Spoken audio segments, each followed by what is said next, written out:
من 2 تا رباعی از رودکی میخونم که خیلی مثل همه رباعیاش متفاوت و جذاب هست. جایی که گذرگاه دل محزون است، آنجا 2000 نیزه بالا خون است. نیزه واحد اندازه‌گیری ارتفاع بوده که میخواد بگه خون زیادی جمع شده. جایی که گذرگاه دل محزون است، آنجا 2000 نیزه بالا خون است. لیلی صفتان ز حال ما بیخبرند، مجنون داند که حال مجنون چون است. گویی که حالا بعداً توضیح میدم که این لیلی و مجنون قبل از منظومه نظامیه. تصوری که از داستان لیلی و مجنون داریم یه ذره فرق داره. باید بپذیریم که لیلی و مجنون یه واقعیتی بوده که تبدیل به قصه و ادبیات شده و منبع اصلیش که لیلی و مجنون نظامی گنجوی هست، این اولین اثری نیست که به لیلی و مجنون اشاره کرده یا بیان کرده.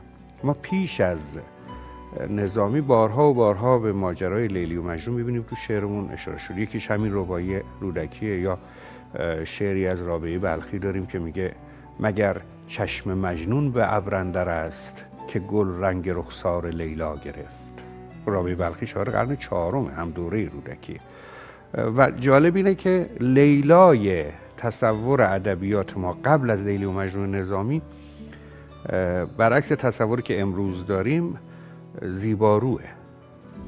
چون میدونی که در داستان لیلی و مجنون لیلی چندان مقبولیت ظاهری نداره. یکی از دلایلی که خیلی اعتراض میکنن و ملامت میکنن قیس رو، مجنون رو که عاشق لیلی شده همینه که لیلی اصلا جذابیت‌های معمول دختران قبیله خودشون و قبیله همسایه رو نداشت. ولی اگر در منظر مجنون نشینی به غیر از خوبی لیلا نبینی.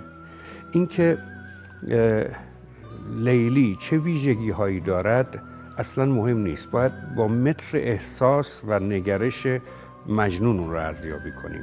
عرفا معتقدن که عشق در وجود انسان هست از روز خلقت. اصلا اون ودیعه‌ای که اون امانتی که آسمان به انسان داد که دیگران نپذیرفته بودند همین عشق بود. آسمان بار امانت نتوانست کشید و این عشق خاصیت بشره. تنها نکته‌ای که اتفاق میفته، قصه‌ای که برای انسان در طول زندگیش اتفاق میفته اینه که این عشق فعال بشه، دنبال معشوق میگرده بشر. در واقع اون معشوقی که قرار پیوند عشقی ازلی او رو ایجاد کنه، احیا کنه. حالا بذارید ساده تر صحبت کنم.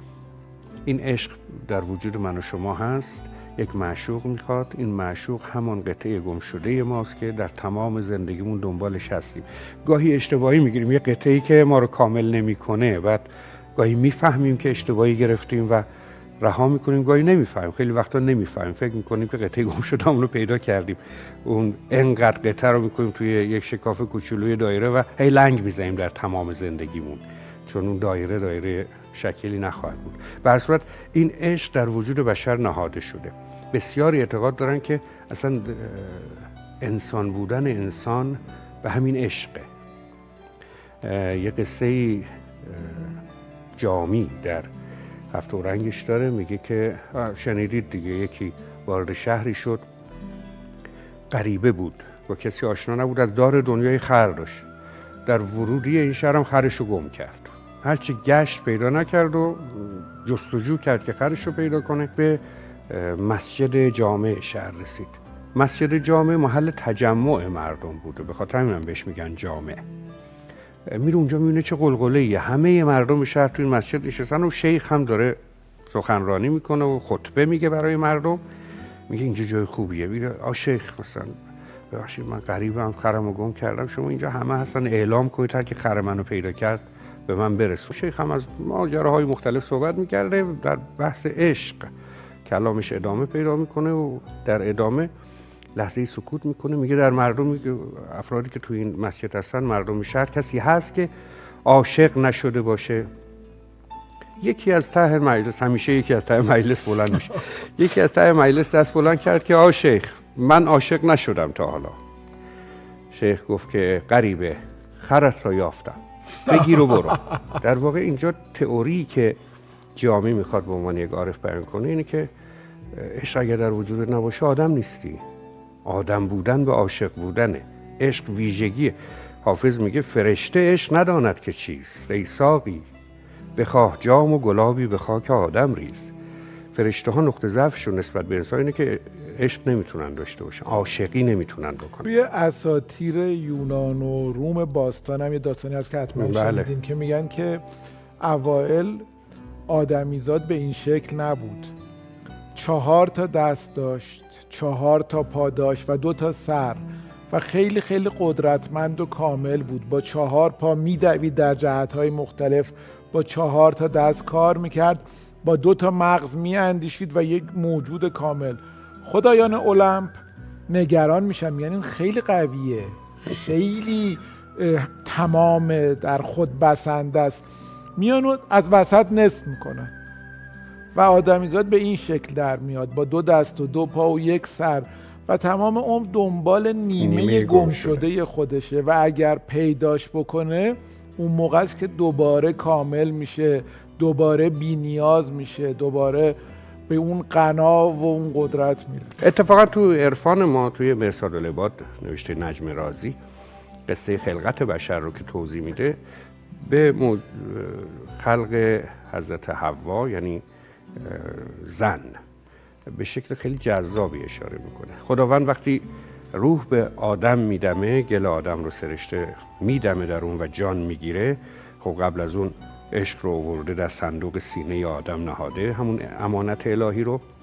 و چون عشق دل در واقع جایگاه عشق از محضر الهی اومده، تنها عضو جسمانی بدن بشر در اون روایت که از جنس بقیه عضوها نیست و از محضر الهی اومده دله، اصلا انگار چیز دیگریه، از اون جنس نیست و آدم رو توی بهشت میذاره که زندگیشو بکنه و اینها. خب اولین عاشق تاریخ هم آدمه که دل داده حالا به خدای بزرگ. این جدایی رو این دل نمیتونه تحمل کنه چون دل از محضر خدا کنده شده و توی روایت مرصاد العباد اومده که آدم خیلی بیقراری میکنه، شبان روز اشک میریزه، تحمل جدایی نداره، میخواد دوباره بیاد به محضر خدا. تدبیری که خداوند میاندیشه اینه که یه جانشینی برای خودش بذاره. اونجاست که حوا خلق میشه. یعنی در واقع حوا میاد که اون مرکزیت عشق رو به سمت خودش بکشه و آدم بیقراری نکنه. چقدر داستان خیلی شورانگیزیه.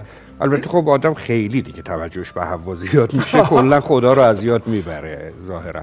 ولی این از همینجا معلوم میشه که عشق مرد به زن، عشق انسان به انسان جانشین عشق انسان به خداست. اون که عرفا میگن المجاز و قنطرة الحقیقت، یعنی مجاز پلیس برای رسیدن به حقیقت و مولانا میگه عاشقی گر زین سر و گر زان سر است، عاقبت ما را بدان سر رهبر است. یعنی عشق زمینی هم به عشق الهی منجر میشه. شاید در همین قصه عرفانی ریشه داشته باشه. گفتیم جامی گفت که اگر عاشق نباشی آدم نیستی. مولانا نفرین میکنه اگه عاشق نباشی الهی که بمیری، مثلا به سینه میکوبه. بیت مشهوریه در نینامه، میگه که آتش است این بانگ نای و نیست باد، هر که این آتش ندارد نیست باد. هر که این آتش نداره الهی نیست بشه. حالا این آتش چیه؟ میگه آتش عشق است کاندر نی فتاد، جوشش عشق است کاندر می فتاد. پس اون آتشی که اگر در وجود تو نیست، الهی که اصلا نباشی، عشقه.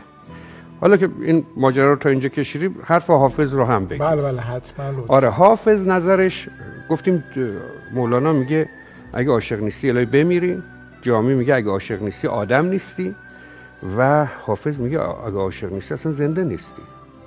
هر آن کسی که در این حلقه نیست زنده به عشق، بر اون نمرده به فتوای من نماز کنید.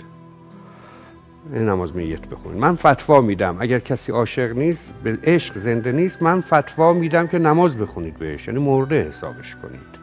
او زندگی نداره. ببینید عشق چقدر زیربناییه در فرهنگ ایرانی، در فرهنگ شعرمون و فرهنگ البته عرفانیمون.